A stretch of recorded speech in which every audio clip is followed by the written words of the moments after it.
Hello বন্ধুরা, welcome to my channel ঈশার রান্নাঘর। আজকে আমার রেসিপি চিংড়ি মাছের চপ। চলো দেখে নেওয়া যাক আজকের রেসিপি। প্রথমে দেখো, এখানে আমি নিয়েছি দুটো শুকনো লঙ্কা, দুটো মিডিয়াম সাইজের আমি পেঁয়াজ ছোট ছোট টুকরো করে কেটে নিয়েছি। এখানে রয়েছে আদা আর রসুনের পেস্ট অল্প নিয়েছি, কাঁচা লঙ্কা কুচি আর নিয়েছি সেদ্ধ আলু। আর এখানে রয়েছে অল্প ধনে গুঁড়ো, জিরে গুঁড়ো, শুকনো লঙ্কা গুঁড়ো আর রয়েছে হলুদ। আর এখানে দেখো চিংড়ি মাছটাকে আমি ভালো করে ধুয়ে নিয়েছি। আর তোমরা চাইলে চিংড়ি মাছের মাথাটা ফেলেও দিতে পারো, আমি মাথাটা শুধুই নিয়েছি। তারপর দেখো, এখানে কড়াইয়ে তেল দিয়ে দিয়েছি, তেলটা গরম হয়ে গেছে। এর মধ্যে এবার দুটো শুকনো লঙ্কা ফোড়ন দিয়ে এর মধ্যে আমি পেঁয়াজ কুচিটা দিয়ে দিচ্ছি। এবারে পেঁয়াজটাকে হালকা একটু লাল লাল করে ভেজে নিচ্ছি।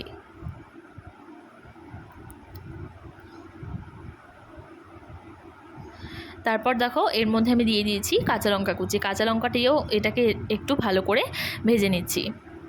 এবারে এর মধ্যে আমি দিয়ে দিচ্ছি আদা আর রসুনের পেস্ট। এবারে এটাকে একটু কষিয়ে নিচ্ছি। আর এই সময় গ্যাসের আঁচটাকে কিন্তু আমি একদম লো করে নিয়েছি, নাহলে কিন্তু পেঁয়াজটা একদম পুড়ে যাবে, তাহলে পেঁয়াজের ফ্লেভারটাই আর পাওয়া যাবে না। তারপর দেখো, এর মধ্যে আমি দিয়ে দিচ্ছি সেই গুঁড়ো মশলাগুলো। এবারে এই গুঁড়ো মশলাটা দিয়ে মশলাটাকে বেশ কিছুক্ষণ ভালো করে কষিয়ে নিচ্ছি, যাতে পেঁয়াজ রসুন আর আদার কাঁচা গন্ধটা চলে যায়।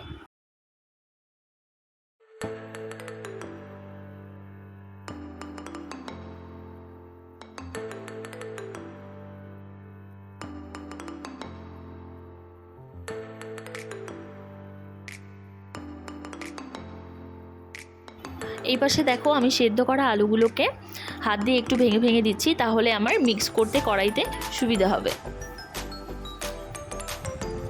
আর এই যে দেখো, মশলাটা কিন্তু আমার খুব ভালো করে কষানো হয়ে গেছে।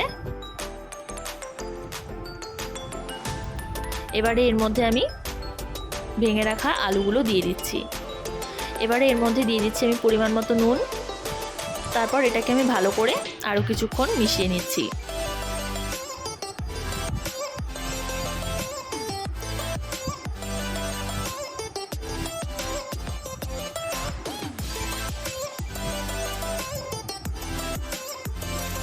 পাঁচ থেকে 7 মিনিট মতো আলুটাকে ভালো করে আমি কষিয়ে নিয়েছি। এবারে এর মধ্যে আমি দিয়ে দিচ্ছি 1 চামচ মতো গরম মশলা গুঁড়ো। গরম মশলাটা দিয়ে তারপর 3 থেকে 4 মিনিট ধরে এটাকে কিছুক্ষণ নেড়ে চেড়ে নিয়ে নামিয়ে নিলে কিন্তু আমার চিংড়ি মাছের পুরটা রেডি হয়ে যাবে। এটাকে আমি এবারে কিছুক্ষণ ঠান্ডা হতে রেখে দিচ্ছি।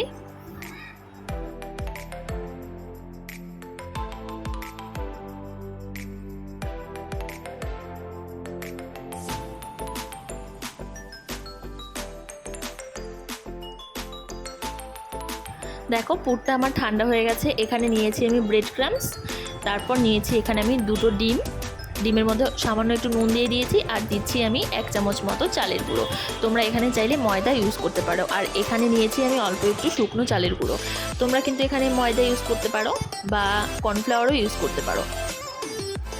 তারপর দেখো, ডিমটাকে আমি চালের গুঁড়োর সাথে ভালো করে ফেটিয়ে নিচ্ছি। এবারে আমি অল্প করে আলু নিয়ে নিচ্ছি। আলুটাকে একটু গোল করে নিয়ে এবার এটাকে একটু চ্যাপটা করে নিচ্ছি। তারপর দেখো, এর মধ্যে এবার আমি চিংড়ি মাছটা দিয়ে দিচ্ছি। আর চিংড়ি মাছে আমি একটু নুন মাখিয়ে রেখেছিলাম। দেখো, চিংড়ি মাছটাকে দিয়ে এবার ওপর থেকে আরও একটু আলু দিয়ে এবার এটাকে ভালো করে শেপ করে নিতে হবে। তোমরা তোমাদের পছন্দ মতো শেপ করে নেবে। আমি একটু লম্বা করেই নিয়েছি, তোমরা চাইলে এটাকে গোল করেও নিতে পারো। আর সন্ধেবেলার স্ন্যাক্সে যদি এরকম থাকে চিংড়ি মাছের চপ, তাহলে কিন্তু জাস্ট জমে যাবে। তারপর দেখো, এটাকে আমার কিন্তু শেপ করা হয়ে গেছে। আমি একটু লম্বা করেই এটাকে শেপ করে নিয়েছি। এবারে এর মধ্যে আমি একটু শুকনো চালের গুঁড়ো মিশিয়ে দিচ্ছি। দেখো, চালের গুঁড়োটা এটার মধ্যে ভালো করে মিশিয়ে নিয়ে এবারে এটাকে আমি ডিমের মধ্যে দিয়ে দিচ্ছি। এবার এটাকে ডিমের মধ্যে একটু চুবিয়ে নিয়ে তারপর ব্রেড ক্রাম্বসে দিয়ে দিচ্ছি।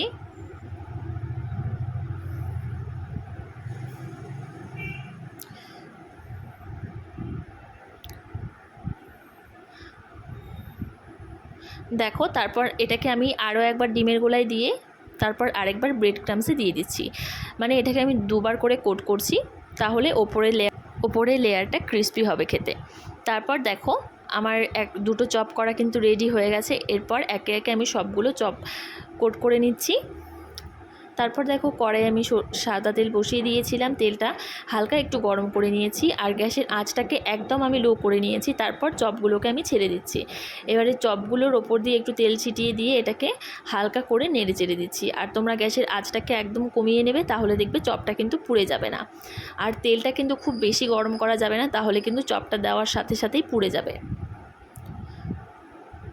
দেখো এবারে এপাশ ওপাশ ভালো করে উল্টে পাল্টে নিয়ে